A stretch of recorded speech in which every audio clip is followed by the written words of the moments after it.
J'ai une formation de bac agricole. Ça m'a pas plu, je trouvais ça sectaire. Je suis allé dans l'environnement. Donc j'ai fait un BT gestion et protection de la nature. Ça m'a pas plu, j'ai trouvé ça sectaire. Avec le recul où je me suis rendu compte que c'est ça qui me gênait dans l'ensemble. Toujours séparé entre le côté production et le côté justement vivant. On est à l'ancienne agriculture, de toujours se battre et d'extraire.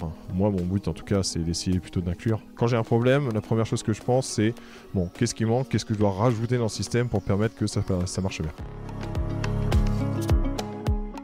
Tout est planté en syntropie, exactement. Voilà. Ouais. C'est de fonctionner avec le vivant, c'est surtout la base.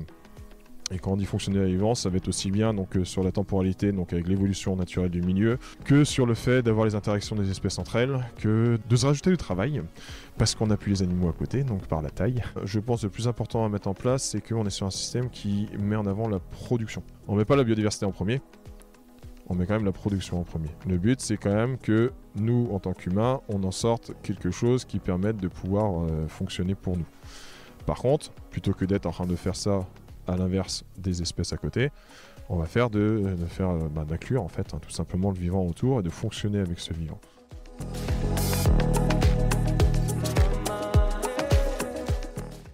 Quand j'ai rencontré François en 2021, il venait tout juste d'acheter son terrain à Melleran en centre-Bretagne et d'y semer un couvert végétal pour remettre de la vie dans le sol. J'avais beaucoup aimé ce qu'il m'avait dit à l'époque. Le potentiel de ce terrain va sortir de sa dormance. 3 ans plus tard, je mesure la vitesse à laquelle son verger multi-étagé, totalement implanté en suivant les principes de la syntropie, s'est développé en passant d'une parcelle de maïs tristounette à une jeune agroforêt pleine de vie.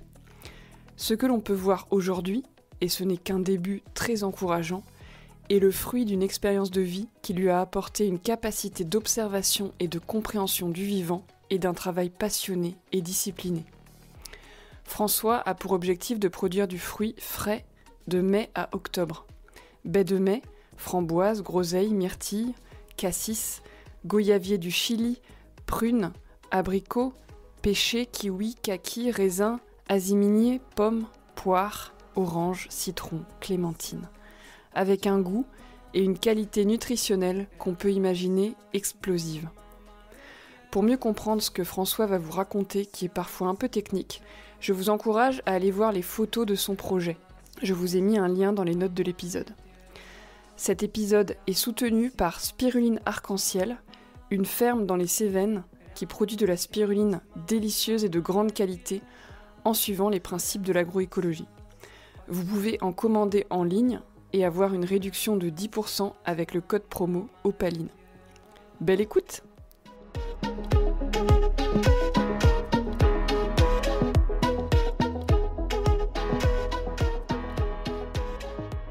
Bonjour François. Bonjour pas. Je suis super contente de faire cet épisode avec toi, avec les ongles encore pleins de terre du petit chantier qu'on a fait. Ça fait quelques années qu'on se connaît puisque tu es venu à une plantation, à une formation en agroforesterie syntropique en 2021, il me semble, à la ferme du Bosquet.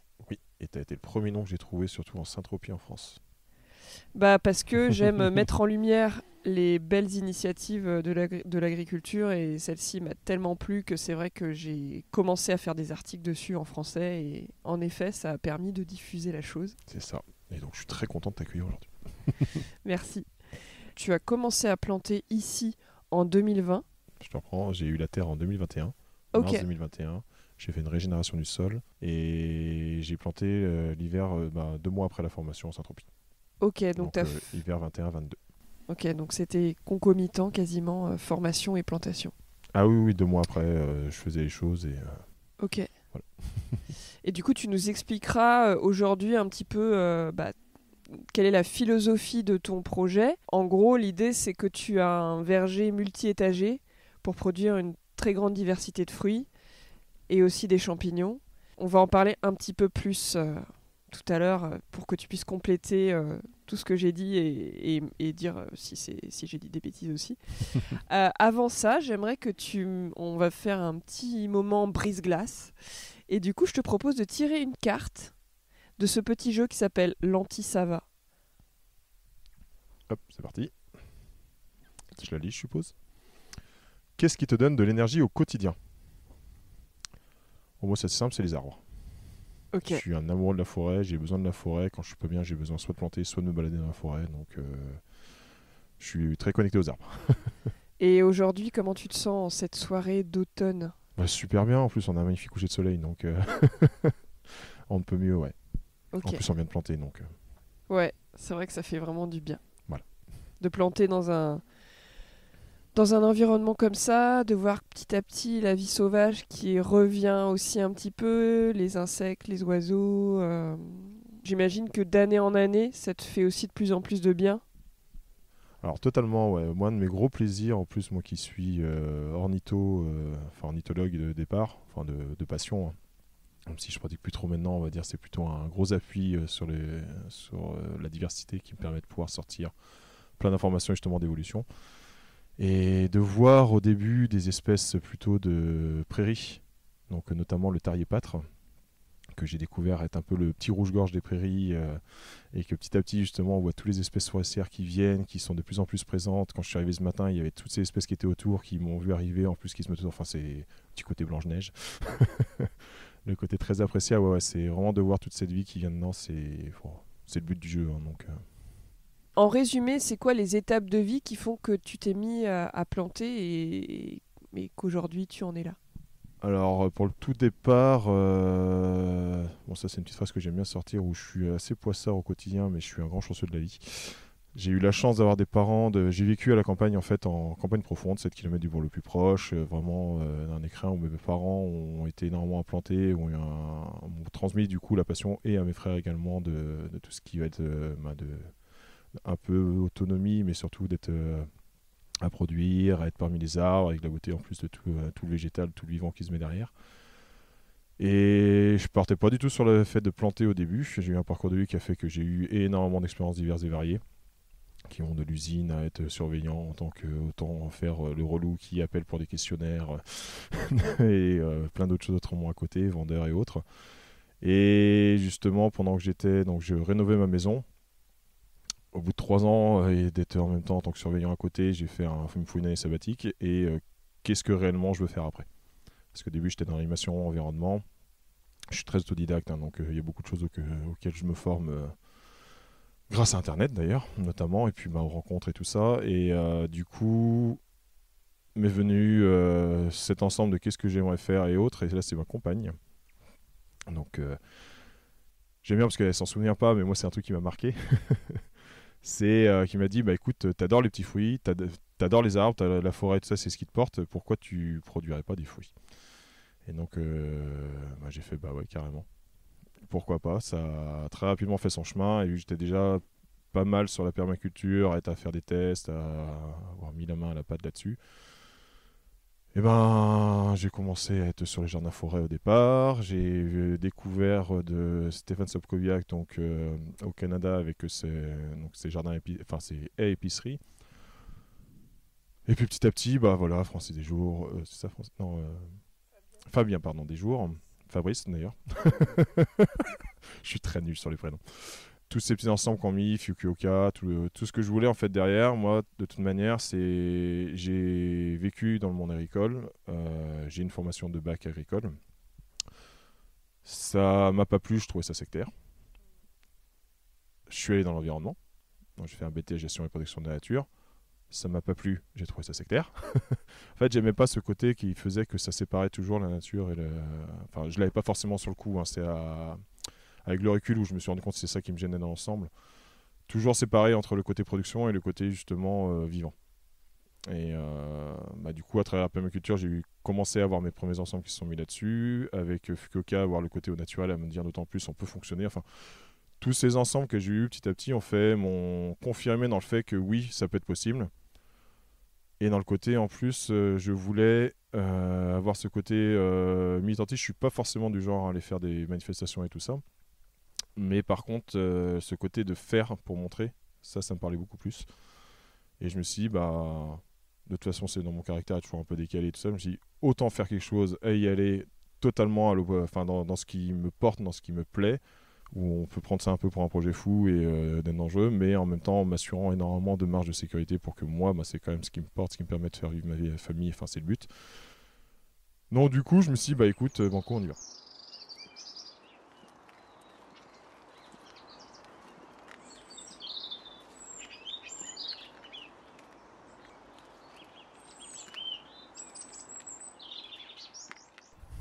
Et voilà, ça m'a pris quand même plusieurs années à mûrir la chose, à tester, à continuer à me documenter à côté. Et puis j'avais entendu parler de Saint-Tropez à peu près un an avant. J'avais eu la première fois un peu là-dessus, justement, en cherchant des trucs sur l'agroforesterie, mais pas forcément trop, parce qu'en plus c'était essentiellement en portugais et tout ça. Et dans l'année 2021, justement, c'est là où j'ai commencé un peu plus à me renseigner dessus, et où ton nom est sorti, où j'ai enfin vu qu'il y avait différentes petites choses, même en anglais, tout ça, des petites vidéos à trouver. J'ai fait, mais ça a l'air trop chouette. Ça a l'air de bien suivre ce que j'ai déjà moi testé, parce que j'ai déjà fait un peu une ligne dans ces ensembles-là chez moi, mais qui est clairement un truc d'ailleurs, mais au moins qui commençait un peu à utiliser ces plantes support, d'avoir vraiment tous ces ensembles de fonctionnement du vivant autour de la plante de production. Et du coup, voilà, quand il y a la formation, moi, ce que j'ai dit à la fin, c'était ce côté où, grosso modo, ça m'a appris que j'avais plein de pièces de puzzle, qu'il y avait un ensemble qui permettait de pouvoir faire en sorte que ces pièces de puzzle se connectent. Ce que j'avais moi déjà prévu au niveau du verger, dans les plantations, dans les ensembles, en fait, la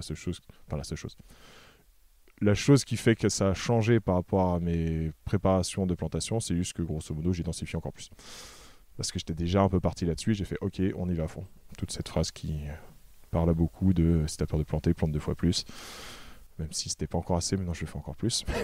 Et déjà, c'est ça qui a fait que même en 2 mois, j'ai pu facilement embrayer sur la Saint-Tropez, en fait. Puis j'en suis très content, et c'est vraiment on ne peut plus s'apporter, on ne peut plus génial, et puis voilà. Est-ce que tu pourrais me donner ta définition de l'agroécologie ? J'en ai pas forcément, je sais pas si je suis bien placé pour ça. L'agroécologie, de toute façon, pour moi, c'est fonctionner avec le vivant et fonctionner forcément avec. Enfin, là, je vais être sur l'agroforesterie syntropique. Pour moi, l'agroécologie, c'est fonctionner avec son environnement, avec l'évolution de son environnement et réussir à sortir une production. Par contre, moi, clairement, dedans, je mets une notion de production. Voilà. Est-ce qu'il y a un message que tu voudrais diffuser aujourd'hui aux personnes qui écoutent ce podcast, un peu pour donner une intention à la suite de l'épisode ? Moi, je pense qu'il faut suivre ses rêves là-dessus. Moi, je suis pas d'un côté je suis d'un côté rêveur, mais assez pragmatique. C'est-à-dire que faut avoir un rêve qui porte. Moi, c'est ce que j'ai eu dans ce côté de vouloir avoir à fou sur le vivant et de vraiment d'y aller à fond là-dessus. Et après, il faut juste faire tout ce qu'il faut pour faire en sorte que ce rêve continue à être un rêve et ne devienne pas un cauchemar. Mais pour ça, il faut pas hésiter à faire ce pas et à y aller, et prendre le temps de le mûrir un petit peu, de bien le confronter à une réalité. Mais par contre, il faut. Et puis chaque jour, enfin pas forcément chaque jour, mais quand on est dans le pragmatique, se reconnecter au rêve quand ça va moins bien, quand on est un peu trop dans le dur. Ouais. Ce que je te propose, c'est qu'on aille voir peut-être 3 endroits un peu clés, sinon on pourrait passer des heures. Et comme c'est audio, déjà il va falloir que tu décrives, même si je mettrai quelques photos. Mais du coup, l'idée, c'est vraiment de partager un peu les clés du fonctionnement. Mais comme les gens ne voient pas, il faudra un peu que tu fasses la description de manière un peu plus détaillée que si c'était en vidéo, quoi.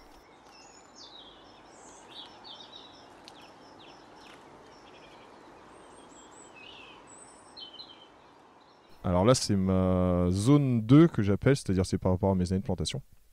Zone 1, première année de plantation, zone 2, deuxième année de plantation, et après on passera sur la zone 3. Ma troisième année de plantation, donc là on est dans la zone qui est magnifique de pousses. Donc moi dans mes lignes, c'est du petit fruit et du fruit que je valorise. En plus de la liane, je fais un peu la distinction en rajoutant de la vigne. Là, cette zone-là, dans ces cas-là, j'ai des lignes A, lignes B, qui sont ligne A, c'est-à-dire que c'est des arbres qui produiront un terme. Ligne B, ça restera toujours des petits fruits. Et dans lesquels aussi, j'aurai des vignes qui viendront en étage au-dessus. À peu près à partir d'un mètre 80, et qui vont utiliser les arbres comme tuteur pour permettre de pouvoir se porter dessus.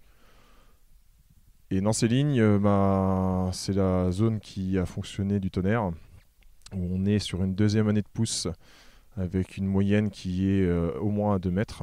Donc en 2 ans, c'est super, sachant que c'est un coin d'erreur, dans le sens où là, j'avais le temps essentiellement pour être que sur des ligneux. Donc c'est-à-dire que j'ai pas géré suffisamment la partie basse, j'avais pas le temps pour ça, je bossais en même temps à côté.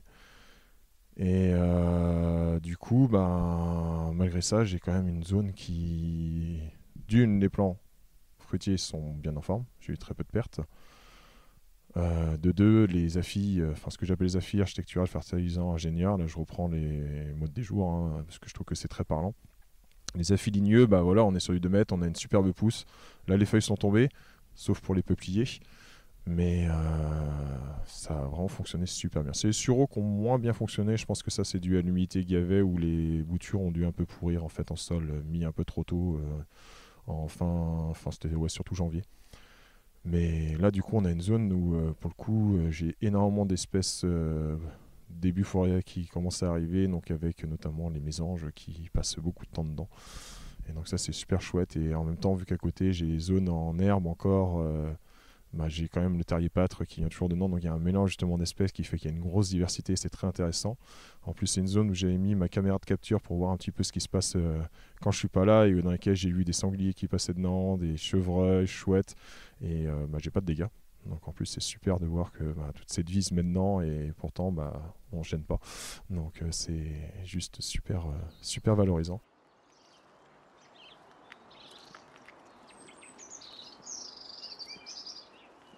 Bon là, vous vous dites peut-être que c'est vraiment difficile à visualiser tout ça, surtout dans un podcast.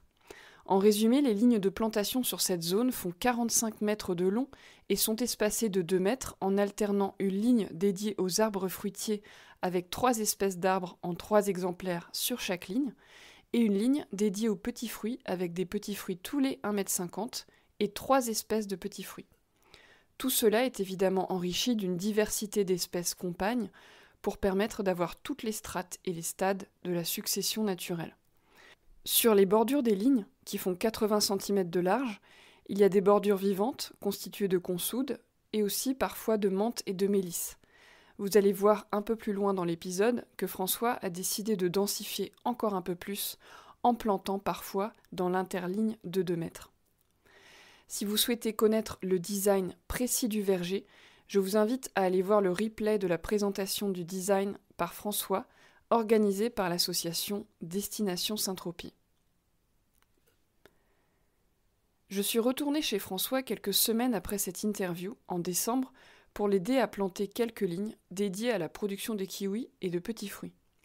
Pour vous donner une idée de la densité, nous avons planté des kiwis tous les 3 mètres, sur la même ligne des noisetiers tous les 1,50 m, associés à des boutures de peupliers, qui ont vocation principale d'être taillées pour produire de la biomasse, d'assurer aussi de l'ombre à certains arbres et d'être un support pour les kiwis.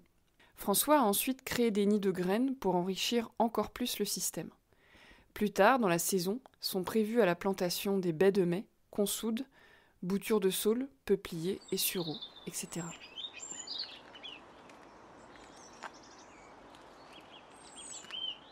Moi, j'ai énormément de consoude.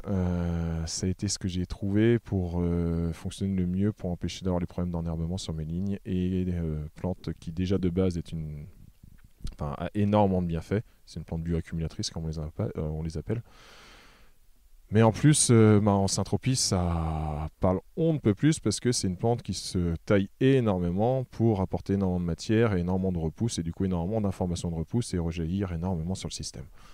Sans côté que ça apporte de la potasse, donc pour les fruits ça permet d'avoir des calibres et tout ça, donc c'est une plante qui est superbe, mellifère et tout ça en plus à côté, ça se divise, donc gros intérêt aussi économiquement, c'est que ça coûte, en gros il suffit d'en avoir au départ et on peut en trouver même sur les bords de route et tout ça, et après ça se divise très très bien, très facilement.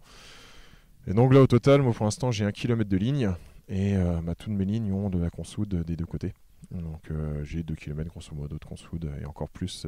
pour la deuxième partie qu'on ira voir, deuxième zone où je densifie entre mes lignes. Parce que mes lignes sont 80 cm pour la ligne de largeur et 2 mètres de passage entre les lignes. Donc il fait que j'ai 2,80 m en gros entre axes de mes lignes. Et du coup on verra dans la deuxième zone ce que j'en fais dans ce passage d'entre deux. Et peut-être avant qu'on continue, est-ce que tu peux décrire le terrain sur lequel tu te trouves ? Ouais, donc moi je suis en plein centre-Bretagne ici, donc on est, je crois la zone USDAS c'est 9C, 9B ou 9C, je sais plus trop, donc océanique. mais pas bord de mer. Donc moi, j'ai pas de sanitaire arrivé ici. Je suis vraiment au cœur de la Bretagne, donc à côté de Pontivy. On va avoir une pluviométrie, alors je sais plus, je crois que c'est 900 mm peut-être après. Je fais toujours attention, moi, à ça, je sais que ça ressort énormément en termes d'ensemble, mais quand je vois, nous ici, j'ai le Blavet qui est pas loin, et facilement, en fait, ça va passer les pluies de l'autre côté, et pas forcément tomber ici, donc ça dépend énormément. Donc je prends un petit peu de recul sur ce côté, de dire toujours, il tombe tant à cet endroit-là. J'ai de la pluviométrie de façon générale, on est en centre-Bretagne, donc ça, c'est pas trop un problème. Sauf l'année 2022 qui a été totalement le contraire, la première des plantations. J'ai une terre qui a été ici pendant plus de 10 ans, essentiellement sur des céréales. C'était que ça, des rotations de maïs grain avec soit de l'orge, soit du blé. Comme ce qu'on voit juste à côté. Voilà, exactement. J'ai donc une très légère pente qui va du côté ouest. Donc c'est une faible pente, mais qui permet notamment d'avoir un super visuel sur ce qui se couche derrière les arbres. Tout autour, là, il y a quand même une grosse chance aussi, c'est qu'il y a beaucoup de zones humides, donc il y a beaucoup de biodiversité déjà présente, énormément de bocage. Nous, sur Melleran, en plus, c'est des endroits qui sont très vallonnés, et donc du coup, c'est pas un endroit dans lequel l'agriculture intensive s'est développée de façon phénoménale, alors que de l'autre côté, justement, du Blavet, là, ça a été l'inverse. C'était une des premières zones mises en place dans les années 60 par rapport à cette nouvelle agriculture productiviste. Et donc, voilà, on voit énormément de bosquets, de bois. Il y a une grande rivière qui est juste en bas, qui est le Grand du Foot, qui est une des deux grosses rivières de Melleran. Donc, il y a déjà énormément de vie autour. Donc, ça, c'est déjà un des gros bonus. Et la surface ? Alors, la surface totale, moi, de la parcelle, j'ai 2 hectares 34. On a un coin dans lequel j'ai la zone humide, donc qui est dans la partie basse. Donc, entre guillemets, je valorise en mettant des arbres.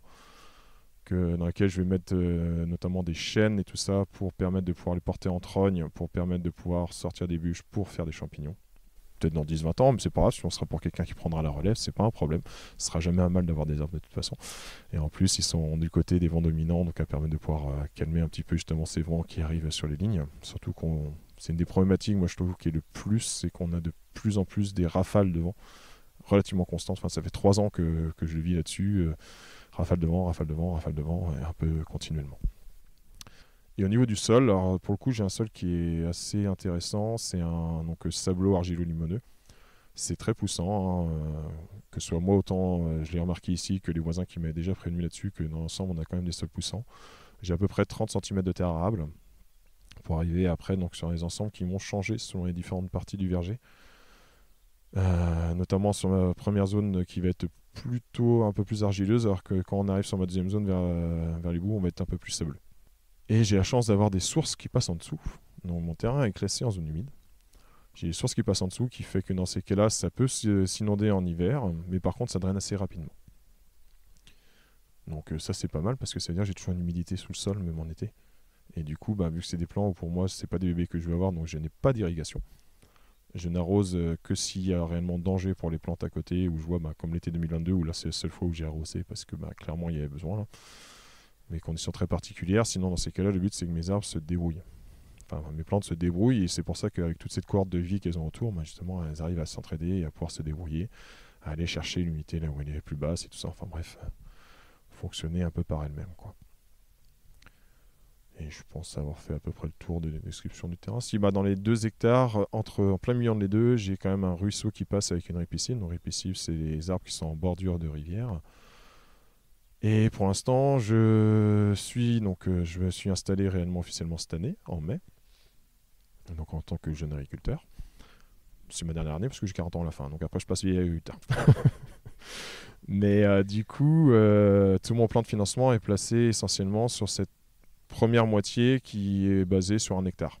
Donc compris de 2 km à terme. Donc j'ai encore 2 ans de plantation, là, donc cet hiver et l'hiver prochain. Pour arriver du coup à 2 km de ligne de production entre mes lignes A et mes lignes B. Et donc avec ça, normalement, de tout ce que j'ai fait en termes de plan et tout ça, j'ai pris pas mal de marge en plus, sans problème à pouvoir sortir du coup un salaire décent pour pouvoir vivre dignement et dans le plaisir. Voilà. Ok. Eh ben, on peut continuer à cheminer si tu veux. On va aller, alors, Et n'hésite pas à me montrer des petits arbres, des plantes qui t'ont appris des choses, ou tu vois, Les petites anecdotes sur tiens, là il y a une baie de mai, là il y a ceci, là il y a cela. Les petites baies de mai, ouais. Dans cette deuxième zone, il y a un peu moins, si ce n'est cette plante-là qui est ici, où je t'avais montré dans la serre. Goyavier du Chili, qu'on appelle aussi le goyavier fraise. Alors attention, moment commercial, ça parle bien. Cette plante a été la plante préférée de la reine Victoria II d'Angleterre, celle qui a donné son nom à la période victorienne. Et donc ça, voilà, c'était le petit moment d'accroche. Et à côté de ça, par contre, c'est une plante donc, qui va être donc un goyavier, donc la même famille que le goyavier du Chili, donc qui est celui qu'on connaît plus en termes de nom de feijoa, qu'on commence à voir pas mal arriver. J'en ai aussi dans mes lignes parce que donc, dans cette zone 2, c'est mes lignes de production en termes d'arbres de fin d'automne. Donc en gros, octobre, novembre, décembre. Enfin début décembre. Et cette petite goyave, ça a été un peu compliqué de réussir à trouver les espèces qui fonctionnaient chez nous. Certaines qui étaient dites normalement gélives à moins, je sais plus, c'est moins 9, moins 12, un truc comme ça. Et en fait, pas du tout. Même à 2 degrés dans la serre, elle passait pas. Et j'ai trouvé 2 espèces qui fonctionnent. Donc, 2 variétés qui fonctionnent ici. Et ce gros avantage, c'est que ça produit en octobre. Donc sur les petits fruits qui sont plutôt basés qu'en été, ça permet d'aller en octobre et ça a un petit goût de barbe à papa à la fraise. Et là, j'ai pu en goûter sur des plants mis cette année qui ont super bien poussé, dans lesquels il y a des petits plants. Je te ferai peut-être goûter après, mais c'est tout de l'autre côté là-bas. Donc, s'il y en a encore un ou deux dessus, on verra. Et petits fruits rouges de la taille d'un petit cassis, et qui termine par une sorte de petite jupe et tout ça. Et c'est super agréable. Donc voilà. Et c'est une plante persistante en plus. Et c'est toujours bon d'en avoir également. Tu veux qu'on chemine vers une autre zone ? Ouais, on va aller dans ce cas-là dans la première zone. Et est-ce que pendant que nous cheminons vers cette autre zone, tu veux nous partager tes débouchés, projets de débouchés ? Alors moi les débouchés, ça va être les marchés en premier, ça va être les restaurations individuelles, parce que je n'ai pas assez de production pour être sur les restaurations collectives. Ça je laisserai pour plutôt d'autres fonctionnements, parce que ça on l'a pas dit, mais le but c'est que je sois seul sur le verger en fait à pouvoir fonctionner. Donc en termes d'unité de travail humain, on va dire, en termes d'UTH. Après, par contre, sur les aides, sur tout ça, là, moi, je fonctionne beaucoup sur les chantiers participatifs, mais surtout pour permettre de pouvoir diffuser et pouvoir transmettre en même temps, pouvoir faire du lien aussi, c'est le but un peu derrière. Et que d'un côté, que je ne sois pas le seul à profiter des lieux. Et autrement, les biocopes pour les parties où j'aurai un peu plus de sorties de production. Donc je suis agréé, je l'ai fait cette année, même si j'avais clairement pas assez de production, au moins ça a été les validations là-dessus, donc pour pouvoir vendre en eau débouchée auprès des biocopes. Donc ça, pour l'instant, c'est des choses qui ont été vues. Le but, c'est d'être quand même un maximum sur les contacts. C'est plus agréable. Je suis une bonne bobotte, donc ça tombe bien. Une bonne bobotte, c'est-à-dire ? Je parle beaucoup. C'est pour ça qu'on fait un podcast. Trop bien. Donc voilà pour les débouchés. J'ai déjà une restauration avec qui je fonctionne du coup là-dessus et en même temps avec qui je fonctionne avec une autre productrice qui est à côté pour aussi faire du lien entre paysans, qui est une des bases un peu plus importantes. Alors la deuxième zone qui en fait se trouve être ma première zone de plantation. D'accord. C'est-à-dire qu'elle a beaucoup moins poussé que la première, parce que donc ça c'est celle que j'ai mis en hiver 2021-2022. Donc c'est sa 3e année de pousse. Sauf qu'elle a connu en première année de pousse la canicule de 2022. Donc autant dire qu'elle a un prix cher. En plus, non, ça a été pour le coup normalement les endroits de test dans lesquels j'ai testé plein de choses différentes. Il y a des zones qui ont beaucoup moins bien poussé. Mais ce qu'il y a surtout, c'est que dans cette zone-là, j'ai commencé à densifier dans mes interlignes, ces passages de 2 mètres dont je parlais tout à l'heure, parce que c'est bien gentil d'avoir 2 mètres de passage en herbe et d'avoir 80 cm pour les parties qui vont être réellement en ligneux, mais du coup, il y a beaucoup plus de prairies que de forêts. Et ça me parlait moins. En plus, dans ces cas, ça fait quand même des espaces dans lesquels il y a moyen de produire, notamment moi, le but, c'est de mettre principalement framboise, artichaut et rhubarbe dans ces interlignes pour permettre de pouvoir avoir d'autant plus de production au mètre carré. Mais en même temps, le but, c'est de pouvoir permettre de pouvoir apporter d'autres espèces, d'autres familles notamment de plantes, pour permettre d'accueillir encore d'autres espèces, notamment en termes d'insectes. Et donc ça, je me suis basé sur la phytosociologie et notamment le programme SOPHI, donc qui est un des programmes, je crois que c'est l'INRA qui avait fait ça, je suis plus très sûr. On est venu regarder quelles plantes il y avait sur 1 km² sur différents endroits et on les a mis en relation avec le nombre en plus qu'il y avait à peu près. Et en fait, de tout ça, on a réussi à ressortir quelles plantes fonctionnent le plus avec la plante qui nous intéresse. Donc, par exemple, je vais regarder chêne. Ça va mettre, là on a retrouvé le plus, dans où il y avait le chêne, telle plante, telle plante, telle plante, du coup en allant du plus au moins. Et à l'inverse, et c'est là où c'est très pertinent, c'est qu'on voit pour les plantes en elles-mêmes, donc imaginons par exemple, j'ai vu qu'il y avait, je dis au hasard parce que là j'ai plus en tête ce qu'il y a avec le chêne, mais imaginons il y a le sureau, ils ont pris sur le sureau combien de pourcentage on retrouve dans ces quadras du chêne qui va être aussi avec. Donc ce qui va permettre de pouvoir savoir quelles plantes en fait ont tout simplement appris à fonctionner ensemble. Alors du coup, donc dans ces densifications, le but c'est d'apporter ces autres espèces, et donc avec la rhubarbe et avec l'artichaut notamment, j'ai pu essayer de ramener des plantes qui vont être d'autres familles, et notamment les familles à espèces de fleurs qui vont avoir des... alors, je sais plus comment ça s'appelle, je mange un peu les termes là-dessus, mais grosso modo, ça c'est la petite phrase que tu as mis tout à l'heure, pour que les toutes petites bouches elles puissent aussi venir manger. Donc grosso modo, pour donner un peu de ce que c'est les petites bouches, c'est les petits labiaux, donc des insectes qui vont avoir une toute petite trompe, qui vont pas pouvoir aller chercher les nectars dans les fleurs, qui vont plutôt avoir une profondeur d'accès. Et notamment, ça va être la cirfe et toutes les guêpes solitaires, et qui sont des précieux auxiliaires du jardin, mais forcément, si ça les valorise elles, ça valorise toujours énormément d'autres espèces à côté, ça amène de la diversité, ça tombe bien, c'est ce que je veux. Puis c'est ce qui permet à l'ensemble de pouvoir mieux fonctionner. Le but étant d'avoir un maximum de réseau trophique, c'est-à-dire d'interaction entre le vivant qui se fasse sur le verger. Donc guêpes, cirfes, etc., qu'on voit vraiment souvent sur les ombellifères, sur les carottes sauvages par Exactement. exemple, sur l'achillée qu'on a vu tout à l'heure dans le couvert végétal que tu as semé. C'est ça. Donc là, le but, c'est d'avoir énormément de diversité là-dessus pour avoir le plus de vie possible accueillie, quoi. Et en même temps, ça densifie, en même temps, ça apporte donc, ce sont des plantes qui vont potentiellement, dans 5 à 10 ans, elles auront plus suffisamment de lumière pour produire. Mais ça, c'est pas très grave, parce qu'elles vont reproduire en attendant. C'est une évolution naturelle du milieu. Il y a des espèces dedans qui sont là pour être perturbées, c'est-à-dire taillées pour apporter de la matière, des informations de pousse et tout ça. Donc en fait, c'est tout simplement une évolution naturelle du milieu. Mais en attendant, au moins, moi, j'ai sorti des productions. J'ai amené de la diversité dans le verger. Donc c'est-à-dire qu'il y a toute une vie qui va se mettre derrière, qui va pouvoir profiter de ça, moi compris.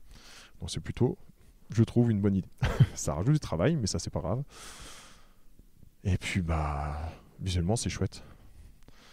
Donc là, dans ces ensembles-là, moi, je vais faire 3 lignes qui vont être densifiées, donc plantées, et une ligne de passage, pour garder quand même toujours une fluidité d'évolution dans le verger. Deuxième avantage, c'est que ça me fait moins de temps d'entretien dans ces parties-là, donc c'est plutôt pas mal aussi.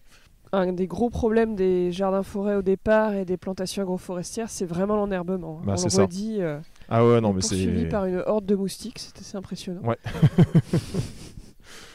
Non, ça c'est le côté, moi je me suis énormément basé là-dessus, c'est quelque chose quand j'ai commencé le potager où j'ai fait, mais bon sang, mais c'est pas possible de se battre tout le temps contre quelque chose, c'est pas le but c'est justement, ça c'est, on est à l'ancienne agriculture, de toujours se battre et d'extraire, alors que le but c'est plutôt moi mon but en tout cas c'est d'essayer plutôt d'inclure, de voir quand j'ai un problème, la première chose que je pense c'est, qu'est-ce qui manque, qu'est-ce que je dois rajouter dans le système pour permettre que ça marche bien.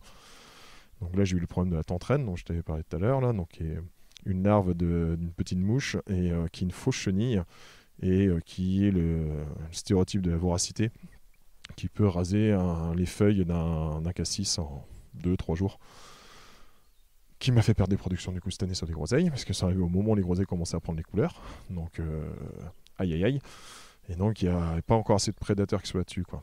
Donc toujours pareil, c'est pas tant qu'elle soit là qu'il y a un problème, c'est le fait qu'elle soit là en grosse masse et qu'il n'y a rien qui les mange, quoi, ou pas suffisamment en tout cas, quoi. Et là par exemple le sureau qu'on voit là, je le trouve très beau. Ouais. Donc il a 2 ans. 3 ans. 3 ans. Ouais. Donc ça c'est les lignes qui ont été plantées en 2021. 21-22, ouais, c'est ça. Ok. Donc ça c'était une bouture. C'était une bouture. Une bouture de 1 mètre. À la base c'était 50 cm dans ces cas-là, entre 40 et 50 cm, que je plantais à 45 degrés, et moi je plante toujours par 3. Alors ça c'était une de mes choses de gros questionnements de comment j'en arrive à avoir de la diversité, mais à ce que ça ne devienne pas le n'importe quoi. Ouais. Parce que je l'ai testé chez moi dans le côté permaculture, j'aimais bien ce côté de on mélange plein, on met, mais en fait à la fin quand tu fais je récolte rien, c'est nul. D'un seul coup ça a moins d'intérêt, on va dire. Et du coup c'était de comment je concilie le fait d'avoir cette diversité, mais d'avoir quand même ce côté de production et de facilité de production. Et du coup, au bout d'un moment, en fait, j'en ai sorti une règle des 3. Donc, parce que 3, c'est ce qui commence à complexifier. 3, c'est le début de l'exponentiel. Hein, et que c'est quelque chose qu'on arrive encore à anticiper. Juste en termes de cerveau, enfin voilà, c'est encore facilement anticipable. Maintenant, j'essaie d'aller un peu vers le 4 et tout ça pour justement apporter un peu plus de diversité, mais au moins, c'était une bonne base. Et du coup, à chaque fois que je mets des boutures, je mettais 3 boutures. Une bouture de sureau, une bouture de peuplier, une bouture de saule. Et après, certains, j'en changeais un petit peu, mais voilà, c'était la base. Tous les 50 cm, je mettais ça. Ici, on voit du Budleia, par exemple. Voilà, ça, c'était un de mes tests et qui a été une... Bon, ça, c'est mes parents. C'est ma mère même qui m'a dit « Oh tiens, on a des trucs comme ça se bouture, est-ce que tu veux tester ?» Je fais « Allez, vas-y, on teste. » Première année, de toute façon, c'était le but. Hein. C'était le jeu, c'est ça qui était extrêmement intéressant. Et ça a été vraiment la bonne révélation qui fait que j'en mets dedans, parce que c'est une plante qui est semi-persistante. Mais en fait qui est quasiment persistante parce qu'elle va perdre ses feuilles au moment où il y a les autres feuilles qui arrivent. Donc en fait, elle est quasiment tout le temps en production de photosynthèse, quoi. Et en plus en renouvellement. Ça se taille super facilement, ça pousse très rapidement. C'est une plante en plus qui va être creux, donc qui va apporter énormément pour des insectes qui vont se mettre à hiverner. Enfin bref, je trouve très très bien. Il y a décrié par rapport au fait que ces fleurs sont dans ces cas-là. Je prends toujours beaucoup de recul aussi là-dessus, parce que ce que je dis souvent, c'est entre avoir à manger juste 2-3 pâtes et rien avoir à manger, il y a un moment, il vaut mieux avoir juste par exemple une petite pâte à manger, c'est toujours mieux que rien. Alors c'est peut-être pas l'optimum, mais après il y a suffisamment à manger à côté, suffisamment d'autres choses. J'essaie d'éviter les mises à fleurs, mais bon, elle va tellement dessus qu'il y a un moment comme là, tu vois, il y en a qui sont venus, hein, mais ça pourtant je l'ai taillé 4-5 fois pour éviter qu'elle apporte des fleurs. Donc c'est des fleurs de fin de saison qui sont arrivées. Mais c'est quoi le problème avec les fleurs? C'est le fait qu'il est soi-disant envahissant? Il y en a qui disent que ça peut être légèrement allergène. Alors je ne sais pas réellement la réalité, hein, la véracité là-dessus, qu'elle est très pauvre en termes de nourrissement réel, enfin en termes d'apport du coup de nutriments et tout. Bon, ça c'est les informations que j'ai pas forcément. Ce que je vois, c'est qu'on a perdu l'arbre à papillons aussi, parce que ça a une odeur très attractive. Ça par contre elle est très très forte là-dessus. Donc, mais bon, après, moi je trouve pas que ce soit forcément un problème à partir du moment où on joue avec une grande diversité. C'est une plante qui à la base est une plante de début de système, c'est-à-dire qu'on le voit justement, elle est classée en plante envahissante parce qu'en fait elle arrive énormément dans les terrains vagues et tout ça, parce que c'est une de celles qui arrive dans les débuts des systèmes. Et alors, tant qu'on parle d'envahissement et de début de système, etc., est-ce que tu pourrais définir l'agriculture syntropique? Alors, j'en profite pour dire qu'il y a plein de vidéos sur la chaîne YouTube Agroécologie Voyageuse / les agronomes. Il y a aussi des personnes dans ce podcast qui l'ont très bien défini, comme Anaël Terry, par exemple. Voilà, mais est-ce que tu pourrais le décrire avec tes mots et avec ta pratique? Puisqu'ici, tout est planté en syntropie. Tout est planté en syntropie, exactement. Voilà. Ouais. J'avais juste au début la serre, mais Kieran s'est occupé de ma serre. Donc du coup, j'ai fait, ok, donc on va tout mettre en syntropie de toute façon. C'était une petite partie, mais au moins voilà. C'est de fonctionner avec le vivant, c'est surtout la base. Et quand on dit fonctionner avec le vivant, ça va être aussi bien donc, sur la temporalité, donc avec l'évolution naturelle du milieu, que sur le fait d'avoir les interactions des espèces entre elles, que de se rajouter du travail, parce qu'on n'a plus les animaux à côté, donc par la taille. Mais qui est très plaisante à faire. C'était une de mes grosses surprises d'ailleurs dessus, où j'ai fait tiens, en fait c'est chouette à faire quand on voit tout ce qu'on ramène au sol. C'est une sacrée richesse qu'on voit qui apporte et tout ça. C'est avant tout quand même, je pense, le plus important à mettre en place, c'est qu'on est sur un système qui met en avant la production. C'est-à-dire que c'est pas on met la nature en... Enfin la nature, c'est un mot que j'essaie de moins en moins utiliser parce que ça se perd toujours un peu, mais on met pas la biodiversité en premier, on met quand même la production en premier. Le but c'est quand même que nous, en tant qu'humains, on en sorte quelque chose qui permette de pouvoir fonctionner pour nous. Par contre, plutôt que d'être en train de faire ça à l'inverse des espèces à côté, on va faire d'inclure en fait tout simplement le vivant autour et de fonctionner avec ce vivant. Et dans les exemples d'inclure, il y a aussi des belles surprises, comme par exemple tu me racontais le jet. Oui. Qui est ton deuxième meilleur ami après la consoude. C'est ça, ouais, j'aime beaucoup le jet. Comme j'ai dit, c'est un bon braillard en plus, un peu comme moi. Mais en plus, surtout, il plante tout le temps. Et moi, je vois des zones où il se pose, il décolle. Et je fais, j'aurai bientôt un chêne à cet endroit-là, quoi. Et j'en ai vu à des endroits dans mes lignes, des chênes qui sont apparus d'un seul coup, qui n'étaient pas centrés, parce qu'on plante quand même en centré et tout ça. J'ai vu sur le côté, je fais, tiens, il y a un jet qui est passé par là. Alors, il n'y a peut-être pas que lui, mais c'est un qui fait énormément. Dans ma zone limite, je vois justement des chênes qui sortent pas mal et tout ça. Et là, je suis persuadé que c'est lui parce que j'ai pas de chêne juste à côté. Et c'est trop bien, quoi. On fonctionne ensemble et tout. Et puis c'est un bel oiseau que j'aime beaucoup et qui est assez discret de base en termes de visuel, mais qui a juste cette petite beauté quand tu regardes bien, de juste cette petite couleur de bleu qu'il a au niveau de l'aile et qui ressort énormément l'animal. Enfin, voilà. Tu disais tout à l'heure que tu kiffais regarder les différents visuels entre l'endroit complètement sauvage à droite ici, et puis là on marche dans l'herbe entre les deux lignes. Mais ça, c'est, on va dire, toute personne qui crée un jardin va le voir, c'est justement d'avoir cette diversité visuelle qui permet de pouvoir apporter la petite surprise et le petit plaisir. Bon, petite surprise, on met des guillemets, on sait bien que c'est là, mais voilà, quand on y arrive, ça fait plaisir à ces différences de niveau. Et c'est vrai que de passer, d'avoir ces zones de production en interligne, donc qui amène une densité où ça fait plaisir de voir, et puis d'un seul coup d'avoir ce visuel qui donne une profondeur avec la zone de passage qui va être dedans, c'est plus sympa que je trouve un verger classique qui va être que avec un enherbement, et à chaque fois tu veux que de la ligne, en gros que de la fuite, quoi. Parce que c'est ça, c'est les lignes de fuite en fait par rapport à la vue.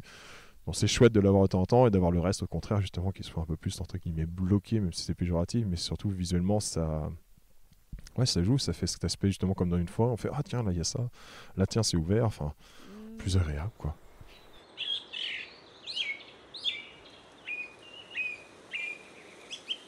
Je suis retournée chez François quelques semaines après cette interview, en décembre, pour l'aider à planter quelques lignes dédiées à la production de kiwis et de petits fruits.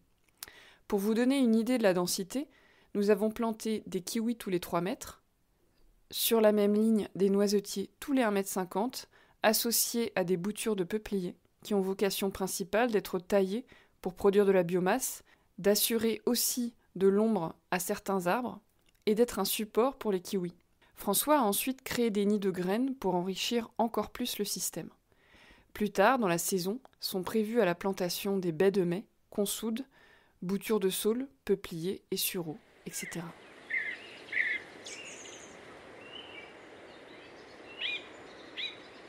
Du coup, on va pouvoir aller vers la zone 3.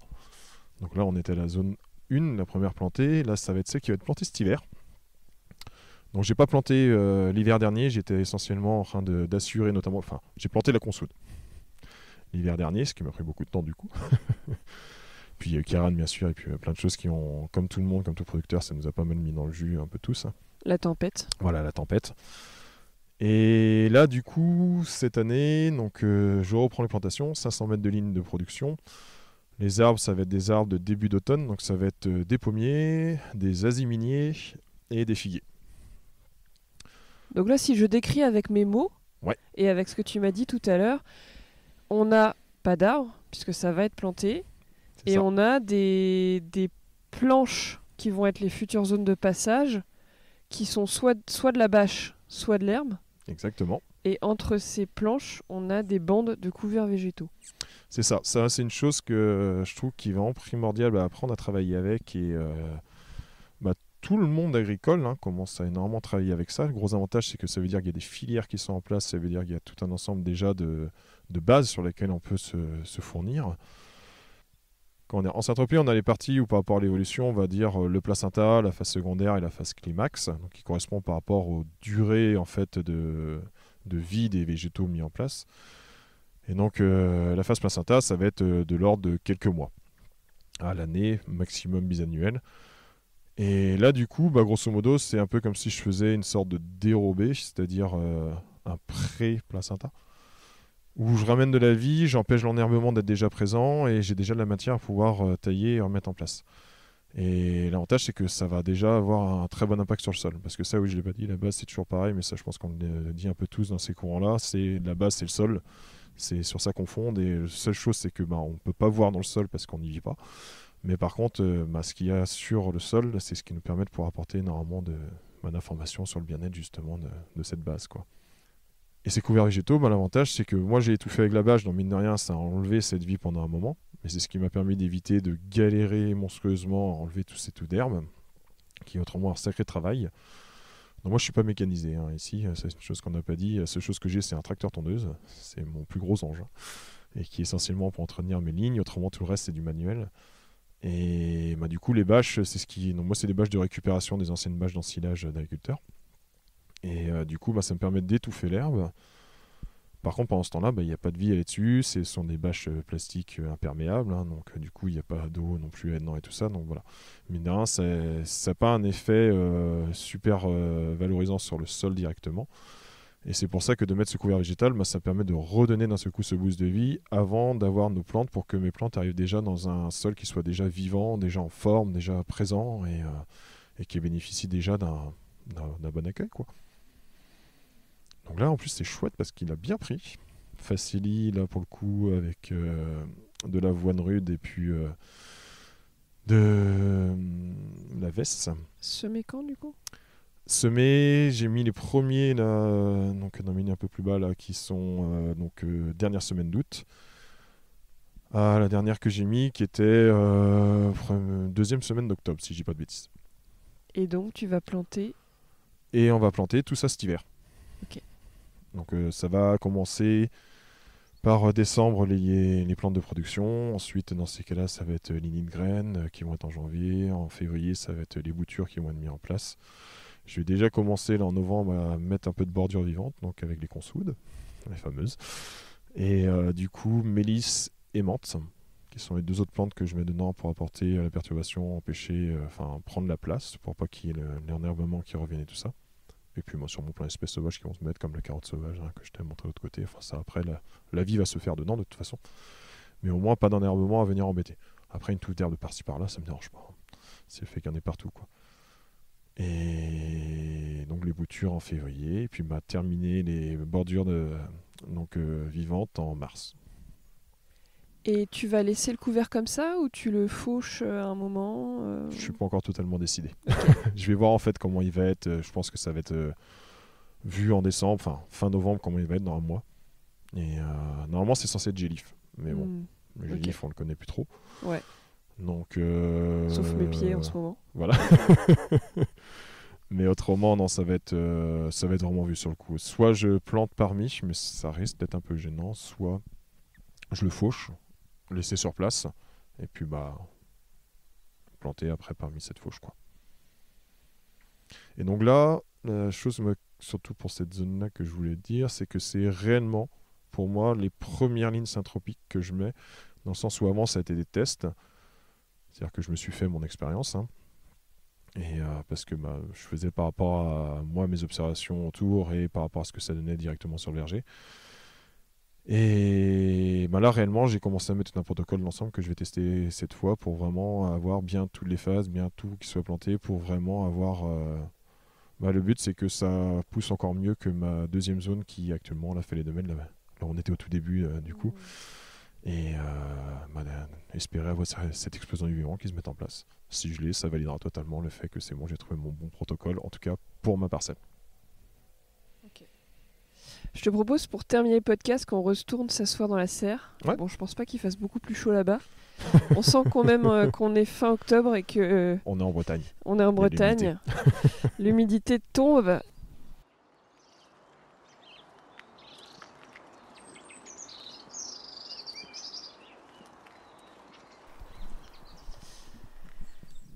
Merci pour ce petit tour. J'aurais des milliards d'autres questions, mais j'essaye de faire en sorte que les podcasts soient pas trop longs, parce qu'il y a plein de gens qui n'arrivent pas à les écouter parce qu'ils sont trop longs. Et en même temps, c'est tellement passionnant que voilà, c'est dur de faire moins d'une heure. J'avais envie déjà de te demander, est-ce que tu peux repréciser un petit peu ton modèle économique, et si aujourd'hui tu arrives à faire ce que tu avais prévu? Alors le modèle économique de base, c'est-à-dire que ça va être les petits fruits qui vont être vraiment le fondement. Donc notamment la framboise, qui est un de ceux que je vais avoir à peu près sur toute la période. Donc de mai à peu près septembre ou octobre. Bon là par exemple j'en ai encore dans les lignes, mais c'est assez étonnant d'avoir encore fin octobre. Mais bon. Et tu as tout calculé pour que telle quantité de plants produisent autant de framboises que tu vends à temps? Comment tu as fait tout tes calculs? À peu près essayé. Okay. En fait, en prenant les bases de fonctionnement dans un système classique et en divisant par 3. En disant que voilà, potentiellement, ça va moins bien fonctionner. Surtout que c'est pas comme si j'avais une grande expérience là-dedans. J'en ai pas en termes de producteurs à côté. Donc c'est quand même énormément de tests. Moi, j'arrive plutôt avec pionnier, hein. Ouais, voilà, et puis j'arrive un petit peu avec plutôt un fonctionnement entre guillemets de jardin. C'est-à-dire que ça, voilà, j'ai un peu d'expérience, j'ai ces ensembles-là, mais en termes de production là-dessus, J'ai pas été à planter des lignes de framboises à des endroits, être sur les récoltes et tout ça. J'ai fait de la récolte de pommes, et ça, c'est pas un souci. Mais j'ai pas eu ces aspects-là. Donc, de base, en plus, en implantant un système, comme j'ai dit au tout début, il faut se mettre beaucoup de garde-fous. Et pour moi, c'est estimé que tu auras vachement moins de production que ce qu'il y a à côté. S'il y a plus, tant mieux. Et puis, c'est pas grave si j'arrive pas à tout récolter. Ça profitera aux vivants, c'est pas un problème, quoi. Donc, vaut mieux avoir plus que pas assez. Et donc, se donner pas mal de marge là-dessus.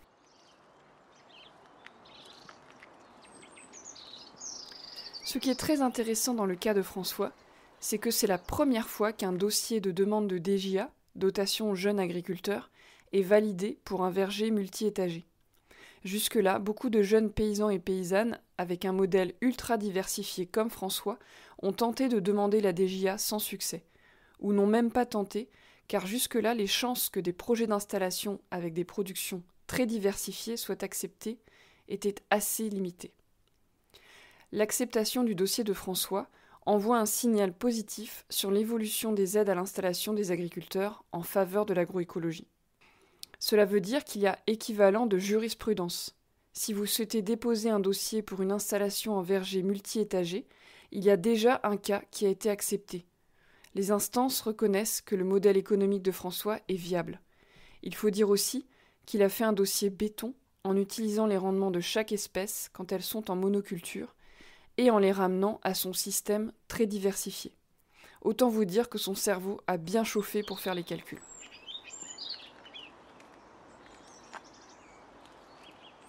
Et moi, j'ai cette particularité ici à avoir basé tout mon fonctionnement sur du fruit que frais. C'est-à-dire que je ne fais aucune garde.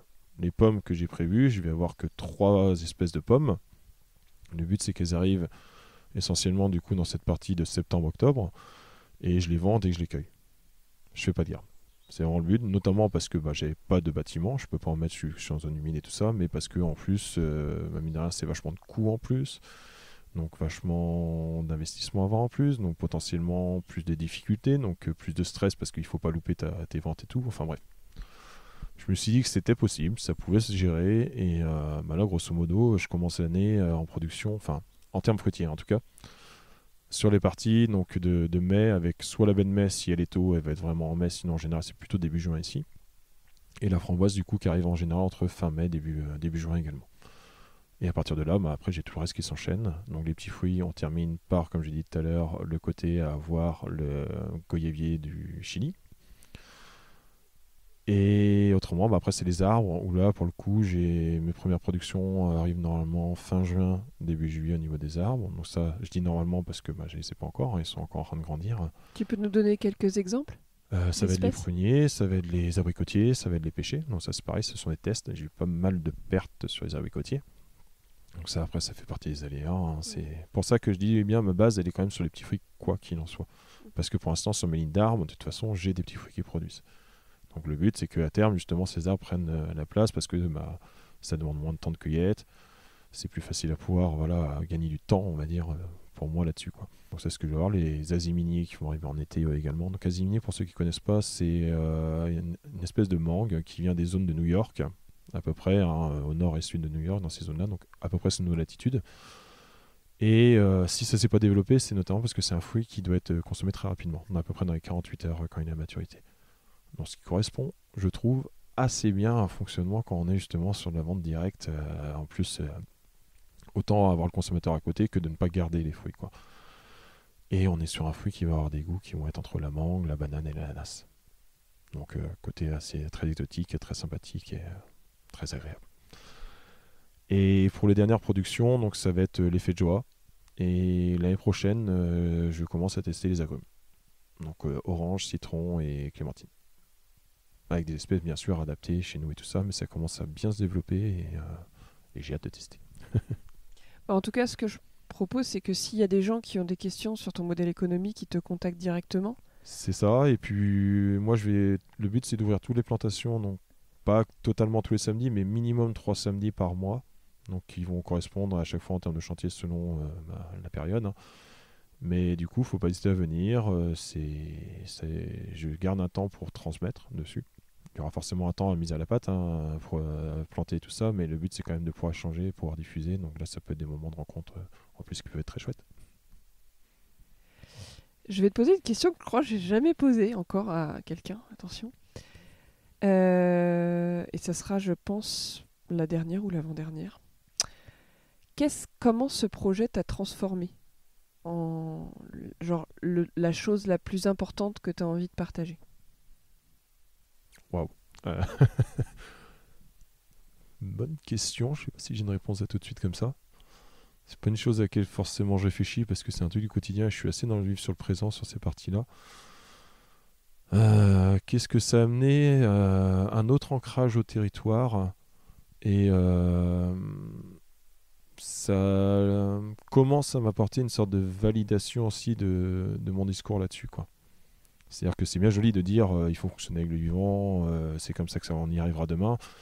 Mais si on n'est pas capable de le faire, ça reste que des mots en fait. Même s'ils sont beaux, même s'ils sont porteurs de beaucoup d'espoir et tout ça, ça reste jamais que des mots, quoi. Donc là, le fait d'être dans le faire, justement, là pour le coup, ça apporte quand même un sacré bien-être, mais dans lequel il faut faire attention au danger de ne pas s'enfermer dedans, mine de rien, au bout d'un moment, et d'en perdre un petit peu ces parties-là. Ce dont on avait parlé tout à l'heure. Donc, qui fait qu'au bout d'un moment, on est tellement la tête dans le guidon que il faut savoir relever la tête de temps en temps pour réussir à bien revoir. Moi, je sais que là, par exemple, dans l'année, avec tous les ensembles, j'en étais même plus à prendre le temps juste de me poser 2 minutes à regarder les choses à côté, quoi. Donc là, maintenant, je reprends plus ce temps à me prendre des petits temps entre chaque partie de travaux pour juste lever la tête. Juste regarder, faire c'est chouette quand même. Voilà. Plus à apprécier. Eh ben, merci beaucoup, François. Mais de rien. Avec grand plaisir.